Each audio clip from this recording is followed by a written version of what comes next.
Kembali dalam liputan khas tragedi MH370 Malaysia Airlines, dan baru tadi anda diperdengarkan dengan luahan seorang isteri kepada salah seorang pramugara. Pramugara yang terbabit dalam tugas dalam pesawat MH370 ini, dan ini dibacakan, luahan ini dibacakan oleh wartawan kami Nurul Huda Abdul Aziz. Dan pastinya apabila membaca tu, semua yang membaca tu terkesan, apatah lagi apabila diminta kepada Nurul untuk membacakan. Jadi menghayatinya. Ya, penghayatan itu barangkali membuatkan dia terkesan. Jadi kami sekadar berkongsi bagaimana harapan dan juga redha dan pasrah dan tabah seorang isteri apabila berhadapan dengan ketidaktentuan ini. Dan untuk pengetahuan Eli dan juga penonton semua, difahamkan bahawa isteri kepada pramugara berkenaan ketika ini masih mengandungkan anak kedua daripada hasil pernikahan beliau bersama dengan salah seorang daripada pramugara yang turut berada dalam pesawat MH370. Berat mata memandang, berat lagi bahu yang memikul. Kita doakan ketabahan, sebab bila luahan ini mungkin atas rasa kekuatan untuk meluahkan sesuatu, tapi bangkitnya esok masih lagi suaminya belum ada di sisi. Jadi itu menuntut satu ketabahan yang kitanya hanya sekadar mampu bercerita saja. Nak kata kita cuba faham ialah satu understatement sebenarnya. Kalau dapat saya Kalau dapat saya selitkan di sini untuk menenangkan kembali jiwa saya yang ketika ini bukan sahaja menusuk sekali apa yang dituliskan di situ, dan teringat saya dengan firman Allah Subhanahu Wa Taala dalam surah Al-Baqarah ayat 156, antara lain berbunyi Bismillahirrahmanirrahim, allazina iza asabathum musibatun qalu inna lillahi wa inna ilaihi raji'un, iaitu orang-orang yang apabila ditimpa musibah, sesungguhnya kami adalah milik Allah dan sesungguhnya kami akan kembali kepadanya. Ya, berpegang kepada apa yang Allah dah janjikan kepada kita ni, insya-Allah kita akan ada kekuatan untuk mengharungi. Dan kita bersama dengan Profesor Dr. Muhayya Muhammad, seorang pencetus inspirasi. Assalamualaikum. Profesor, terima kasih banyak-banyak. Baru saja mendarat dari Kota Kinabalu dan terus datang kemari. Kami hargai kesempatan yang diluangkan untuk bersama-sama. Sila. Dan doktor, kalau tengok daripada sinar jernihnya mata doktor, dapat dilihat di situ bertakungnya air mata bila melihat sendiri luahan hati seorang isteri. Tetapi dari segi satu sudut, bagaimana doktor melihat kekuatan dalaman yang dimiliki oleh isteri pramugara berkenaan sebagai contohnya? Terima kasih. Assalamualaikum warahmatullahi wabarakatuh. Waalaikumsalam. Dapat dirasakan apa yang diluahkan tadi datang daripada orang yang penuh keimanan. Sebab itu maksud hadis mengatakan, alangkah magicnya orang beriman ni, bila senang dia bersyukur, bila susah dia bersabar. Mana situasi kita tetap akan menang. Dan saya nak sebut di sinilah, sebenarnya memang kita merasa sedih. Tetapi kalau kita fikir balik, kita ni sebenarnya memang dalam bahasa Melayu kita panggil mati. Tapi sebenarnya bahasa akhirat kita pindah alam saja. Sebab kita peringkat masih ke alam roh, lepas tu alam rahim, sekarang dunia fana, kembali pindah ke alam barzah saja. Sebab itu dalam Imam Ghazali mengatakan benda yang paling dekat ialah mati. Ya, maknanya kita semua akan tempur mati, tetapi kita memang merasa simpatilah. Memang bukan senang bila Allah cuba ni, kita senang bercakap tetapi kita tak mengalami. Tetapi sebenarnya saya sendiri tengah mengalami kehilangan. Bila bercakap tentang kehilangan dan juga ketidaktentuan ini, betul. Kita sebagai pembawa program-program ini sekadar dapat berkongsi apa yang diluahkan, dan untuk memahami itu hanya orang yang pernah melaluinya saja yang dapat berkongsi dan betul-betul empathize bagaimana perasaan. Pastinya Prof bila sebutkan pernah merasakan kehilangan, ada kisah tertentu juga yang nak dikongsikan. Sebenarnya anak saya adalah lelaki. Seorang saja adalah lelaki meninggal. Saya mengejut, pergi shopping, dah balik nak isi barang dalam kereta, tiba-tiba jatuh atas ibu saya. Dan bila saya dengar dah tak ada jantung lagi dah. Masa tu saya sebagai doktor buat CPR, tapi dah tak ada. Maknanya keluar rumah pukul 4, hidup macam biasa. Pukul 9 malam bawa balik jenazah. memang benda ni pun tiba-tiba pada tahun 2000. Jadi maknanya menunjukkan apa yang nak kongsi ialah apabila kita ada keluarga, boleh bayangkan semua keluarga yang MH370 tu betapa sedihnya dan tak tahu masa last tu kali jumpa. Tentu banyak orang daripada kita akan merasakan, kalaulah saya tahu itu kali terakhir anak saya ke keluarga saya ke berjumpa, tentu saya nak cakap saya sayang dia, saya hargai dia, saya beruntung ada keluarga macam dia. Sebab itu yang penting saya rasa selain daripada kisah ini, kita yang hidup ni yang tidak kena ni ambil iktibar supaya kita hidup dalam situasi sentiasa menghargai, berkasih sayang. Tidak ada ruang saya rasa untuk kita penuh kebencian, dendam. Ambil iktibar untuk menentukan, sebab rahsia paling besar dunia ini kasih sayang. Ya. Itu rahsia paling besar dan itu juga anugerah paling besar. Betul. Dan sebenarnya Allah jadikan dunia ini kerana kasih sayang daripada Nabi Muhammad sallallahu alaihi wasallam. Dan Prof, saya suka nak bertanyakan di sini, bila mana kita diuji dengan keadaan orang yang tersayang pergi tanpa pulang dan sebagainya. Bagaimana untuk membina kekuatan dalaman itu sendiri? Sama ada pertamanya dari segi mereka yang berada di sekeliling dan juga dalam diri itu sendiri bagaimana? Prof, kau dapat dikongsikan di sini. Saya nak kongsi sebenarnya apabila sesuatu berlaku pada kita, kita ubah cara kita melihat sesuatu. Contohnya apabila saya nak menanamkan jenazah anak saya tu, saya bercakap pada dia. Saya kata, Hilman, mak hantar Hilman ke tempat yang paling baik, taman syurga. Sebab kita ada anak. Bila anak kita besar, kita nak suruh belajar pandai, nak hantar universiti yang paling baik, nak dapat kerja paling baik, nak yang paling best. Tapi tak sama dengan syurga yang Allah janjikan. Pujuk hati. Pujuk hati itu cara pujuk hati. Sebab itu pentingnya kita punya akidah tu, kita punya rukun iman, qada dan qadar. Dan sebenarnya kalau fikir balik Saiful Ali, bila kita ada ujian, yang buat soalan ujian tu yang menentukan pemeriksa ataupun yang nak ambil periksa. Pemeriksa kan? Macam itulah hidup kita di dunia ini sebenarnya ujian. Dia punya balasan di akhirat nanti. Jadi Allah telah tetapkan manusia ujian masing-masing. Dan Allah Maha mengetahui siapa dia nak uji yang macam mana. Dan Allah tidak akan uji kita selain kita mampu menghadapinya. Bila kita yakin pada ayat la yukallifullahu nafsan illa wus'aha, kita yakin Allah tidak akan selagi kita terdaya, maka bila kita yakin kita boleh, kita boleh. Dan setiap kali bila saya sedih, teringat anak saya sedih, saya kata, ya Allah, ya Tuhanku, kau gantikanlah kesedihanku ini, kesabaranku ini dengan benda lebih baik dunia dan akhiratku. So setiap kali bagi para keluarga yang kehilangan, kita tak tahu nasib macam mana, tapi yang penting bila kita kehilangan, bila kita sedih, tawassul pada Allah. Ya Allah, ya Tuhanku, kau kurniakanlah ganjaran kesabaran atas takdirmu ke atasku. Bercakap dengan Allah. Dan saya nak sebut di sini, sebenarnya memang kita sedih, kita perlukan songgokan manusia, tetapi saya rasa tempat yang paling kuat kita bergantung ialah Allah Subhanahu Wa Taala. Dan kita mesti ingat, kita hanya hamba. Apa Allah beri kita terima, kita tidak boleh soal. Terima saja. Kita tak boleh persoalkan. Dan lebih istimewanya Allah tidak akan menguji kalau kita tidak mampu berhadapan dengan mesti yakin itu. Setiap ayat Allah kita mesti yakin dan beriman pada kitab.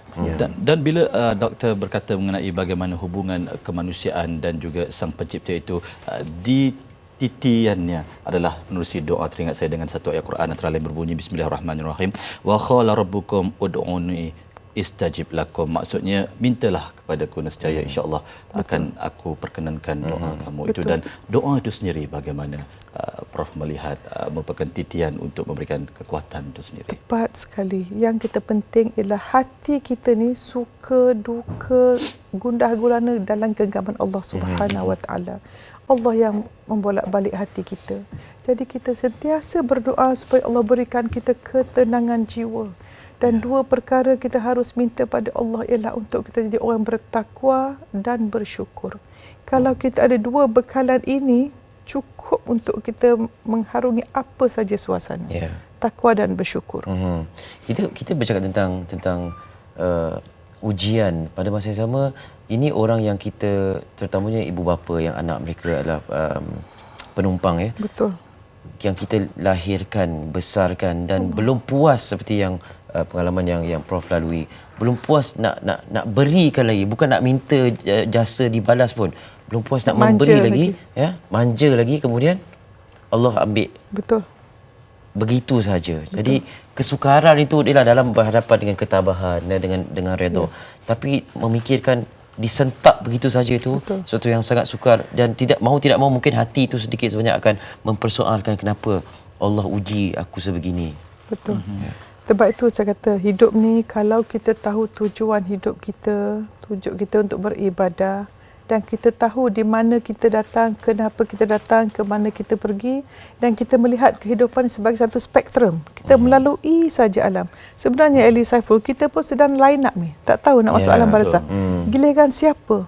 Sebab itu kadang-kadang kita bersama keluarga kita ni, kalau boleh setiap saat, macam Ali kata, tak cukup manja. Jadi kita kadang dengan anak nak marah, anak nakal nak marah, suami nak macam-macam lah. So saya rasa macam ni lah, sebagai doktor kan Ali, kita kalau merawat orang tu ada pencegahan, rawatan dan rehabilitasi. Bagi kita yang belum kena ni, pencegahannya supaya kita tidak menyesal. Nak tanya macam kita kata kalau orang tu meninggal, kita menyesal yang mana? Kita menyesal kita tak buat baik pada dia, atau kita menyesal dia tak buat baik pada kita? Maknanya kita kalau boleh, dengan izin dalam bahasa Inggeris, kita nak kata macam I'm glad I did. Bukan I wish I had. Yang kita tak tahan ni penyesalan sebab masa orang tu hidup kita tidak cukup menghargainya. Kata tak sempat dan sebagainya. Itulah dia. Dan ini satu yang sangat rumit untuk diharungi. Dan kita seperti yang kita katakan di awal tadi, kita boleh berbincang tentang perkara ini, dan apa saja kita katakan, hanya mereka yang berhadapan dengan situasi ini saja yang tahu. Macam ni saya rasa dari segi perubatan ya. Bila kita mengalami satu situasi ini, memang normal untuk kita mengalami dipanggil grief reaction. Grief reaction ya. Grief reaction ni normalnya selama 6 bulan. Dan pada peringkat pertama kadang-kadang kita tak terima. Lepas itu, sebab tu kadang orang lepas meninggal dia diam tak menangis kan. Lepas tu baru sedar.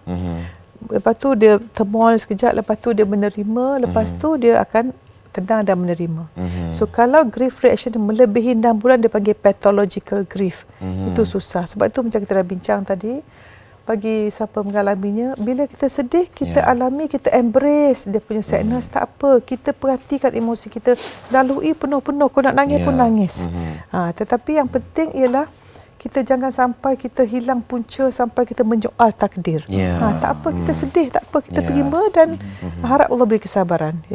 Maknanya kalau sedang bersedih itu, memang kita dianjurkan untuk jangan bersedih, tapi ada kalanya kesedihan itu akan membawa kita kepada satu kesedaran, penerimaan hakikat, penerimaan takdir dan ketentuan Allah. Jadi dalam kata lain, kalau waktu bersedih itu janganlah diganggu kesedihan itu.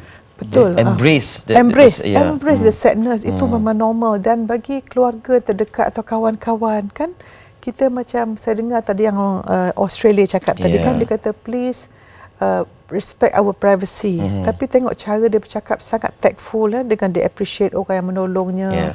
Itu menunjukkan dia punya kecerdasan emosi yang tinggi Pasal kita ni kebanyakan kita fokus pada kecerdaan akal, intelligent quotient. Tetapi dalam suasana ini kita perlu ada emotional intelligence dan social intelligence, kecerdasan, di mana kita faham kalau orang tu kata dia sedih, jangan kata sabarlah memang semua mati, jangan kata macam tu. Bila orang yang kena tu kena, kita cuma dengar. Sebenarnya conversation ni bukan bercakap saja, mendengar pun conversation, interactive listening. Ya, kami faham, ya, dengar apa dia nak luahan. Sebab apabila kita dengar orang cakap, kita menghormatinya.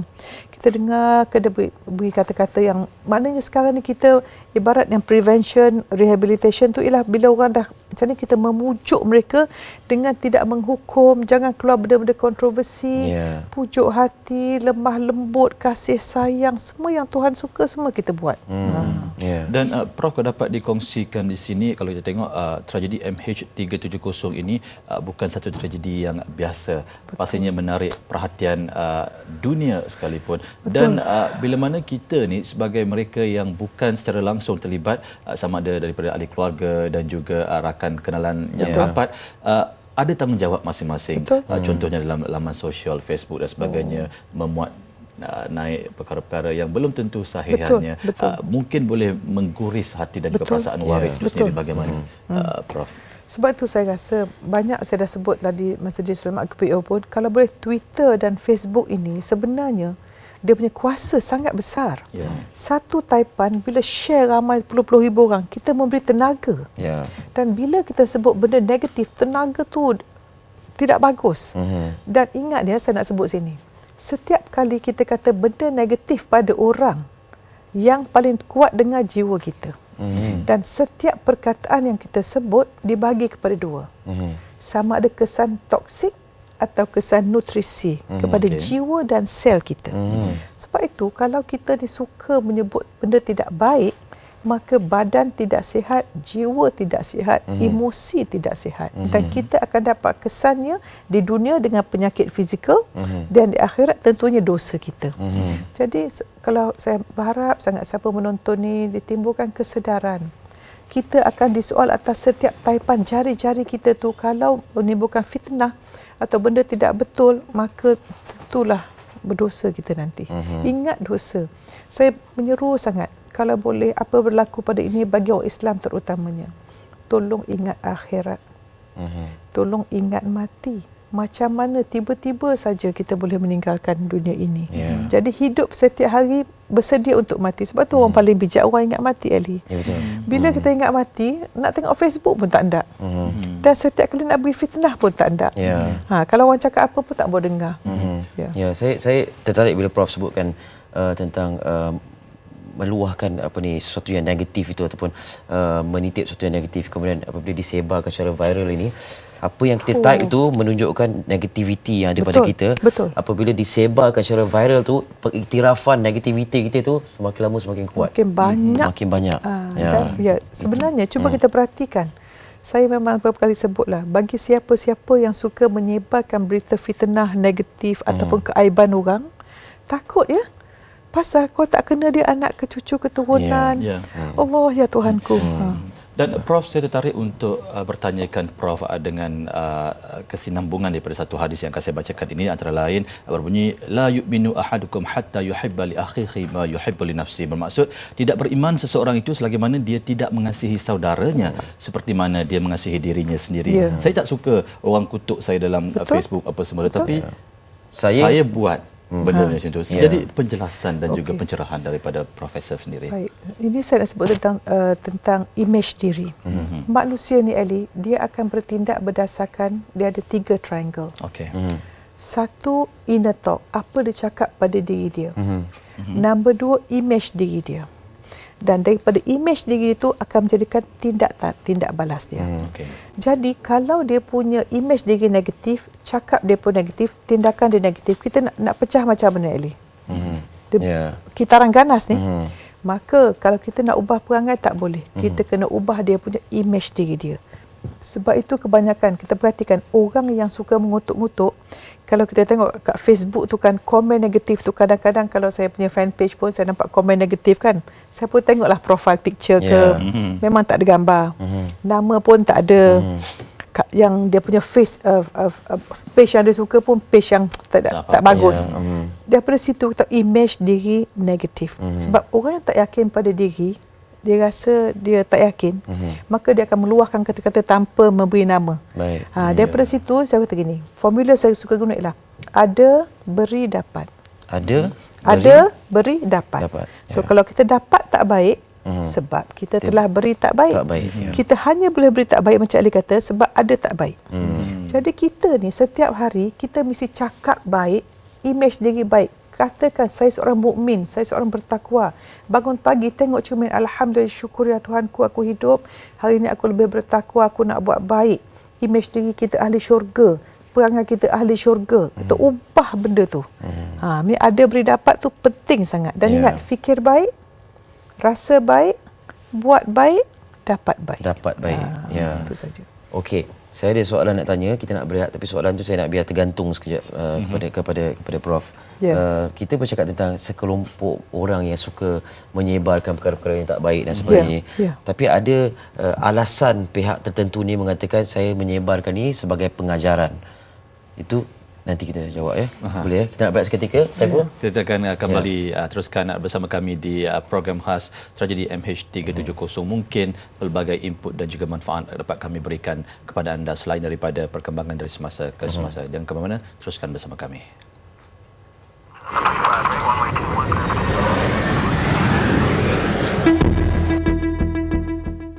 Okey, bertemu kembali dalam siaran khas liputan khas misteri, bukan lagi misteri dah ataupun tragedi MH370 ini, dan kita bersama dengan Profesor Dr. Muhayya Muhammad, pencetus inspirasi, bercerita tentang bagaimana kita nak berhadapan dengan situasi ini, tak kiralah bagi pihak keluarga penumpang juga nak kapal, maupun kita yang mendengar khabar ini dan juga kita yang menyebarkan perkabaran-perkabaran yang mungkin ataupun yang pastinya akan memberi kesan kepada mereka yang terbabit ini. Ya, soalan yang tergantung tadi Prof, ya. Kelompok yang menyebarkan perkabaran ataupun status ke komen dan sebagainya dengan alasan nak mendidik ataupun mengajar. Jadi cara tu katanya lebih baik cakap kasar ni supaya mereka sedar. Jadi apa komen Prof? Masya Allah, dalam Islam bila kita nak tegur orang pun cara berhikmah. Dan Islam itu ialah nasihat. Jadi kalau dia nak mengajar tu, selalunya kita nak mengajar ni, kita tahu siapa yang kita nak ajar. Bukan secara macam tu. Tapi saya rasa ada segolongan dia panggil keyboard warrior lah. Saya rasa bukan orang betul. Saya rasa lah yang akan keluar benda-benda yang pelik-pelik ni. So saya rasa macam ni. Kalau boleh kita sebagai media pun kita fokus, apa kita fokus akan membesar. Apa kata kita fokus kepada orang-orang yang baik saja, lama-lama orang tak baik ni rasa tertinggal ke belakang. Terpinggir. Terpinggir. Maknanya kesian. Kita kesian kat dia. Tetapi saya nak sebut benda 4 perkara ni, saya pernah dengar seorang ulama mengatakan. Bila kita buat jahat pada orang buat jahat pada kita, dipanggil dendam. Buat jahat kepada orang yang buat jahat pada kita dipanggil dendam. Okey, yang kedua. Buat baik pada orang buat jahat pada orang buat baik pada kita, kejam. Kejam. Okey. Buat baik pada orang buat baik pada kita, fitrah. Senang je kan? Senang nak baik pada orang. Tetapi buat baik pada orang buat jahat pada kita, sunnah. Jadi kita nak beri minda besar di mana walau orang buat macam mana pun kita beri kasih sayang, kebencian lempar, beri kasih sayang. Maknanya sebenarnya solution atau solusi pada seluruh dunia ini kasih sayang. Love will melt everything. Bila kita bercakap tentang bila Prof sebutkan tentang yang keempat tu, berbuat baik kepada orang yang buat jahat kita, itu sunnah. Itu juga yang dilakukan oleh Rasulullah sallallahu alaihi wasallam. Itulah sunnah. Apabila itu dia kata sunnah, apabila Rasulullah berbuat demikian, orang yang musuh-musuhnya masuk Islam banyak kan? Orang masuk Islam kena mencerca, membaling najis dan sebagainya, tapi masih dilayan dengan baik kan. Jadi itulah disebutkan sebagai sunnah, betul diamalkan. So apa kata kita jihad nafsu, kita daripada senaman jogging kat gym tu kan, muscle. Tapi gym hati tu. Maknanya kita macam saya kata pakai Dr. Banta, kita tengok pakai kacamata kan. Kalau kacamata yang blur tak nampak lah. Tetapi kalau pakai kacamata yang terang tu, maka kita nampak semua. So bila celik mata hati, bila orang buat tak baik, kita tak marah, kita kesian. Sebab orang yang buat perangai tak baik, dia sedang berkudis hatinya. So kalau tak kudis kat tangan, kita kesian. Tapi kudis hati, kita mesti lagi kesian. Jadi kita penuh dengan kasih sayang, be a bigger person. Dan baik Prof, kita nak berbalik kepada waris dan juga mereka yang terdekat dengan penumpang pesawat MH370 ini. Prof, kita tengok ada sesetengah yang dikabarkan masih lagi belum menerima sepenuhnya, walaupun dikatakan akal Prof mengatakan mungkin mereka ataupun penumpang-penumpang ini sudah pun tiada lagi di alam dunia yang dipinjamkan ini, tetapi masih lagi dalam keadaan yang tidak boleh menerima kenyataan sedemikian. Bagaimana Prof melihat golongan ataupun mereka ini sebenarnya? Saya rasa ini satu reaksi yang normal. Di mana kita ada banyak-banyak peringkat. Dan cara kita perhatikan VT yang mula tadi kan, ada orang macam ni, ada orang macam ni, kita jangan hukum. Jangan judge orang, dan benda yang paling kita tak boleh buat sebagai hamba Allah, jangan hukum orang. Okey? Jadi manusia berbeza-beza, kesedaran ketuhanannya berbeza, ya. Maka tentu cara dibesarkan environment pun berbeza, dia punya sistem nilai berbeza, sistem kepercayaan berbeza. So tentu dia punya, yang saya kata triangle tadi, image diri inner thought 3 tu akan berbeza. Maka kita terima saja, walaupun kita tak terima jangan lawan. Okay, kita sama-sama doa. Seperti mana yang pagi tadi di Malaysia hari ini kita sempat menghubungi salah seorang bapa kepada penumpang yang meluahkan rasa marah dan kesal tentang apa perkabaran. Jadi kita tak perlu nak memberikan justifikasi dan sebagainya, sebab itu reaksi sebagai seorang bapa. Ya, kalau anak kita ke siapa yang betul-betul hampir dengan kita, kadang-kadang itulah juga yang kita rasa empathy, empathy. Maknanya kita yang tak kena ni jadi macam cushion. Walau macam mana orang lempar pun terima saja. Kita embrace them. Kita biar. Macam anak kita tengah menangis-nangis, kita takkan nak marah dia. Pasal dia pun mungkin tu. So kita jadi orang, the bigger person, penuh dengan kasih sayang. Saya nak formula malam ni, orang ingat kasih sayang dan bayangkan kita di tempat dia. Itu sangat penting. Silakan Eli, saya memang satu keadaan yang terkesima ketika ini dengan jawapan yang diberikan. Kita tinggal 17 minit sebelum kita tamatkan siaran dan beri laluan kepada Nightline, dan macam-macam lagi akan kita tanyakan dalam kesempatan yang ada ni lah kepada Profesor Dr. Muhayya. Sekiranya anda mungkin ada soalan, boleh di-emailkan kepada saya ataupun Saiful, boleh kita ajukan. Twitter pun boleh. Saya tidak ada akaun Twitter, jadi boleh email kepada saya ally@tv3.com.my. Ataupun di saya @snizam5. Dalam masa yang singkat ini mungkin kita boleh cuba untuk bacakan. Mungkin ada sesuatu nak diluahkan sebelum kita melelapkan mata dan mengharungi hari esok ni. Jadi selepas ini, kalau ada sebarang yang ingin diluahkan, boleh hantar kepada kami. Kita berehat seketika, Saiful? Ya, kembali selepas ini.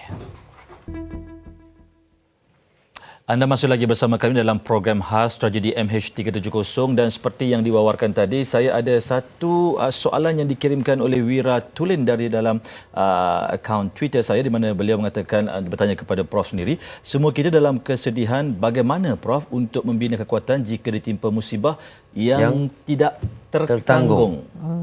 Bagaimana? Okey, yang pertama perkataan tidak tertanggung. Jangan sebut perkataan tidak tertanggung. Kita rasa tidak tertanggung, sebenarnya bisa yakin pada ayat kita, Allah tidak akan uji melainkan kita boleh mengatasinya. Tetapi saya rasa macam ni, apa yang berlaku, kita mesti ada the certain step dalam kehidupan. Nak sebut tentang filosofi sikit ya. Pertama, kita tengok pada tujuan hidup kita. Yang atas sekali, Ali. The highest, manusia yang paling senang hidup ni ialah bila tahu yang atas sekali. Maknanya kalau naik kapal terbang ke, paling first class. Kalau sekolah pun top student. Top student, Kebanyakan orang yang biasa, dia ikut pada persekitaran. Dia akan respon persekitaran. Ini penat. Kan?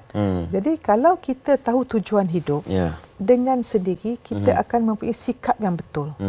Bila kita ada sikap dan kepercayaan yang betul, kita akan ada keupayaan yang betul. Dan keupayaan itu menyebabkan kita punya tindak tanduk yang betul, maka environment kita akan betul. Sebab itu kalau kita nak mengubah manusia, jangan nak ubah dia punya perangai. Go to sampai tahu tak tujuan kenapa kita dihidupkan? Untuk beribadah kepada Allah. Untuk menjadi hamba Allah, menjadi khalifah Allah dan mengimarahkan dunia ikut hukum Allah. Dan kita mesti jaga kita punya akidah, iaitu kita punya rukun iman kita. Dan kita lengkapkan ibadah kita dan kita lembutkan akhlak kita. So bila kita ada tragedi, maka kita tanya dua perkara. Maka macam mana peristiwa ini mendekatkan diri saya kepada Allah Subhanahu Wa Taala. Yang kedua, apa saya belajar daripada perkara ini untuk memperbaiki diri saya. Dan yang ketiga, best lagi, ya Allah ya Tuhanku, apakah hikmah hadiah daripada-Mu ya Allah. Kita yakin macam kita buat ujian, dapat present kan? Bila dapat ni, insya-Allah Allah akan berikan. Satu perkara yang kita perlu iktiraf ataupun acknowledge ialah dalam kita tahu kenapa kita hidup ni, kita kena iktiraf ujian itu adalah sebahagian daripada kehidupan. Betul. Sebenarnya kita mesti kata hidup ini ujian. Ya. Dia punya keputusan bila kita di padang mahsyar Ya, nanti. betul. Jadi kita ibarat sedang exam aja. Prepare Ya. saja. Kita dalam persediaan saja untuk sentiasa dalam persediaan untuk berhadapan dengan ujian yang jadualnya kita tidak tahu Tak bila. tahu spot test. Spot test. Ya. Spot check ke spot Betul. test. Ya. Baik, sebenarnya saya pun tak sangka email masuk bertubi-tubi juga ni dalam masa 13 minit ni. Baik, saya petik secara rawak. Kami minta maaf kalau tak sempat membacakan email daripada anda soalan. Okey, ini soalannya, tajuknya saja tulis itu hati kering. Ya, saya nak tanya kepada dari Rashimi Muhammad. Assalamualaikum warahmatullahi wabarakatuh. Saya nak tanya Prof Muhaya, bagaimana kita nak dapatkan perasaan kasih sayang itu kalau hati seseorang itu dah mati ataupun hati kering? Maknanya perasaan tak kisah dan simpati pada orang lain dah tak wujud lagi. Okey. Sampai begitu sekali. Subhanallah. Inilah saya rasa nak menyeru pada ibu bapa yang sedang membesarkan anak-anak. Anak-anak yang dilahirkan yang tidak dibesar dengan kasih sayang, tidak pandai menyayangi. Ya. Anak-anak yang dibesarkan dengan pujian, belajar yakin diri. Anak-anak yang dibesarkan kutukan akan rasa rendah diri. Jadi bagi orang yang nak merawat hatinya senang saja, pergi ziarah kubur. Ziarah kubur, ingat mati, kemudian diingat pula siapa lahirkan dia. Dan kalau hati kering ni, kalau dengan ibu pun tak sayang, saya rasa mesti banyak bertaubat dan mencari ilmu. Dan berkawan dengan orang yang baik. Dan kalau kita tengok Facebook friend kita tu, yang jenis hati kering, hentikan. Cuba berkawan dengan orang baik sebab kita akan terpengaruh ke kawan-kawan kita. Dan ingat kita di padang mahsyar Ali, kita akan bersama dengan orang yang kita sayang di dunia ini. Prof, empathy itu sesuatu yang boleh disuburkan ke ataupun memang setengah orang memang ada empathy, setengah orang memang tidak ada ataupun perlu digali dalam hatinya itu sendiri. Empathy itu maknanya kita berjalan dalam kasut orang tu, kita merasai jiwanya. Ini harus dilatih.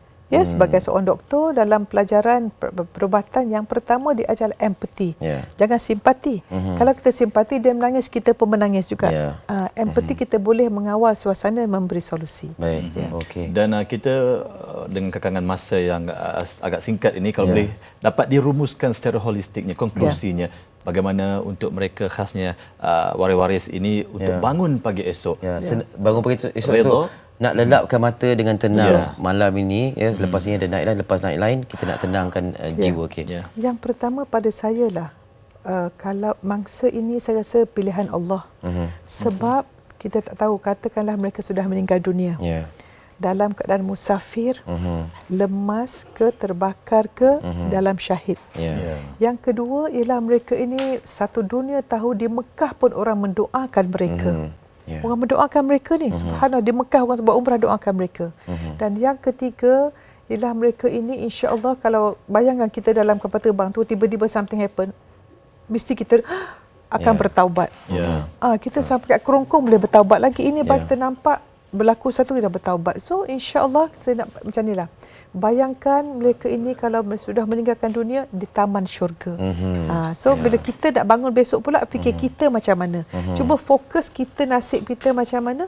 Insya-Allah kita lihat diri kita, tak fikir sangat yang itu. Mereka ni golongan terpilih dan kita harus tenang dan kita pun fikir bolehkah kita jadi orang yang terpilih juga. Dan juga bagi anak-anak yang tinggal, 3 perkara yang orang meninggalkan: anak yang soleh, sedekah jariah, ilmu bermanfaat, iaitu pencen kubur. Tentukan kalau ayah mak kita berikan amalan yang baik untuk membalas balik jasa mereka. Baiklah. Mudah-mudahan. Prof, terima kasih banyak. Terima kasih Ali. Allah saja yang berkati dan rahmati Prof. Allah, terima kasih. Saya bersama untuk Ali dan Saiful, insya-Allah dapat anak yang baik, insya-Allah. InsyaAllah. Amin. Jadi pencerahan bukan saja dari segi aspek fizikal ataupun lebih tepat dikata technicality-nya, tetapi dari segi spiritual juga kami bawakan kepada anda dalam program khas MH370 ini. Eli, saya nak tinggalkan dengan satu ayat Quran yang dipetik sebagai wa may yatawakkalu 'alallahi fahuwa hasbuh. Barang siapa bertaubat kepada Allah, nescaya Allah akan, maksud saya, barang siapa bertawakal kepada Allah, nescaya Allah akan mencukupi keperluannya. Kepada mereka, khasnya waris-waris dan juga ahli keluarga, bersabar dan terus bersabar. Semoga kita dapat mengakhiri hari ini dengan tenang dan tabah menghadapi hari esok. Untuk makluman anda, operasi mencari dan menyelamat diteruskan bergantung kepada keadaan cuaca dan akan kita bawakan perkembangan dari semasa ke semasa. Esok ada MHI? InsyaAllah di MHI esok. Okey. Ya, Nightline akan menyusul selepas ini. Sekali daripada saya, Ali Iskandar. Saya Saifuddin Nizam Ismail. Kita jumpa lagi. Assalamualaikum.